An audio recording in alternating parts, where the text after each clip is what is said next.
there are generations of people, generations of our parents and our grandparents, that never had an open conversation about what being LGBT plus is, and more importantly, what it absolutely isn't. You were widely reported in the national press as one of the first out gay primary school leaders in the UK. So why was it important for you to be open about your sexuality in that environment? So I actually came out in the workplace at the age of 40, would you believe? And the reason I stayed in the closet so long in the workplace was down to hearing homophobic language and prejudicial language and bullying in staff rooms and in offices. So I stayed in the closet. And by 2009, I was working as a school leader of a lovely primary school in London. And then in 2009, everything changed. We did some student questionnaires.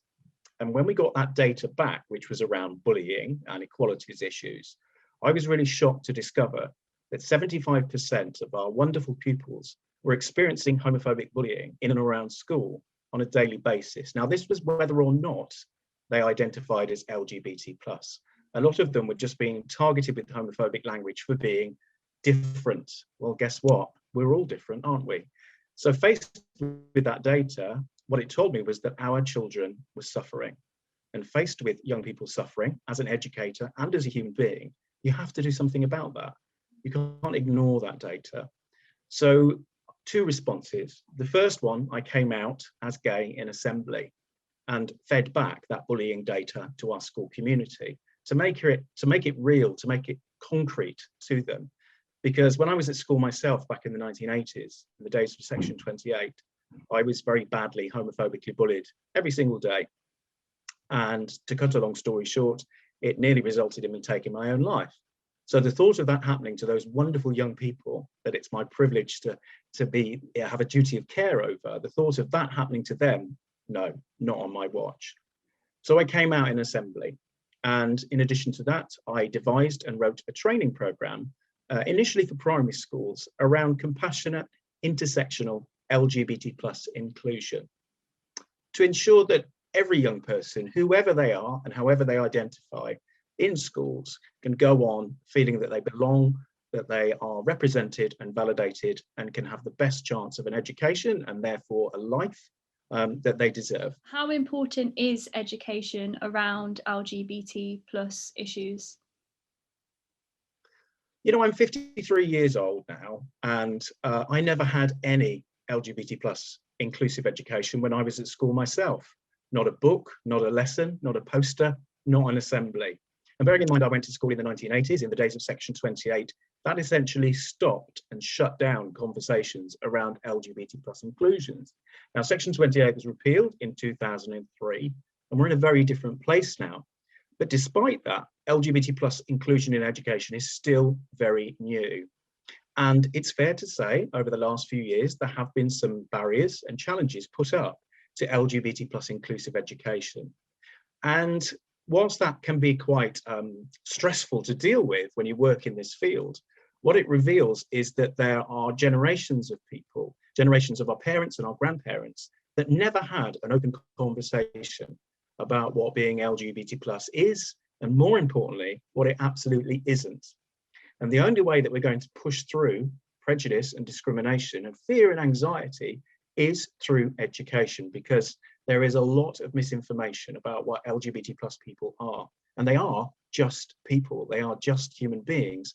And being LGBT plus is just one part of our whole selves. And I think as we move forward in time, and the work that I do and the talks that I give are very much around, let's look at people as whole people, rather than just one aspect of their identity or one label. So as a key role model in the LGBT plus community, what drives you to continue raising awareness, especially when faced with homophobia? You know, there are 2 reasons I do this work. One of them is a statutory reason. Right now in England, in the UK, we have the Equality Act, and that places a duty on all public services to eliminate discrimination and foster good relationships. And sexual orientation and gender reassignment are protected characteristics of the Equality Act. But I've been around long enough to know that legislation can come and go, it can change. So actually, the reason I do my work is a moral obligation. It's about the safety and well-being of the other people in my community, whether it's a school or the local community or the national community or indeed the global community.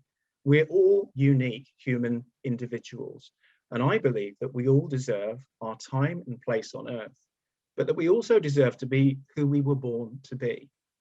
I've known I was gay since I was 4, 5. I've known I was gay as long as I've known I'm Shaun. And I believe that every young person and every adult who knows that they're LGBT+ should be able to live their life free as themselves without being bullied, without being attacked on social media or in the streets, without bullying and discrimination and bias.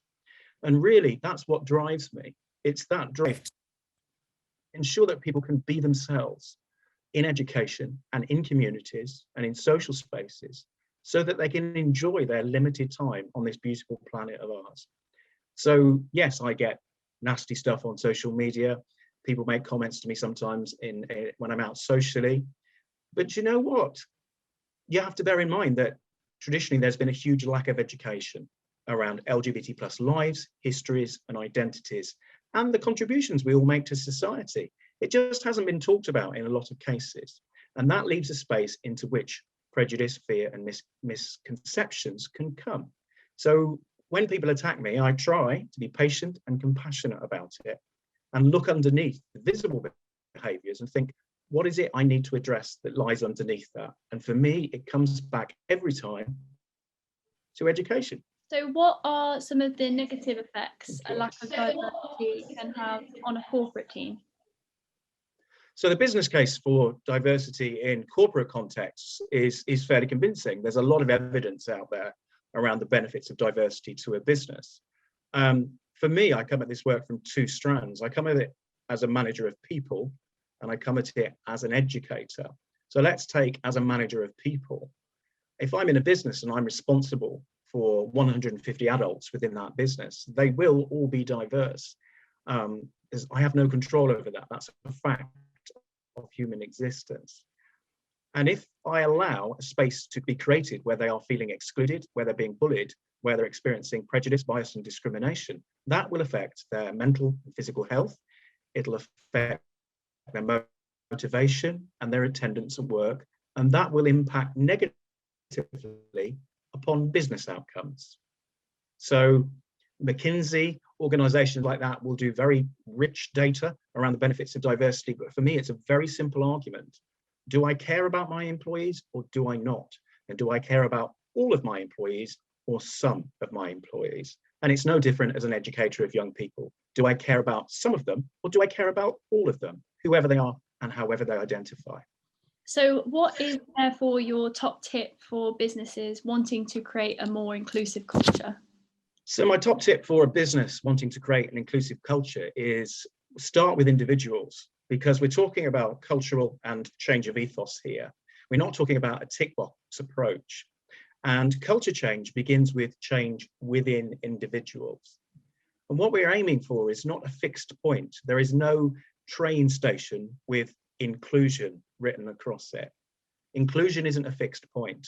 What we're aiming to do is to nurture organizations that are agile, that can react and respond to the demands of human diversity in the present moment, but also in 5 years' time, in 10 years' time.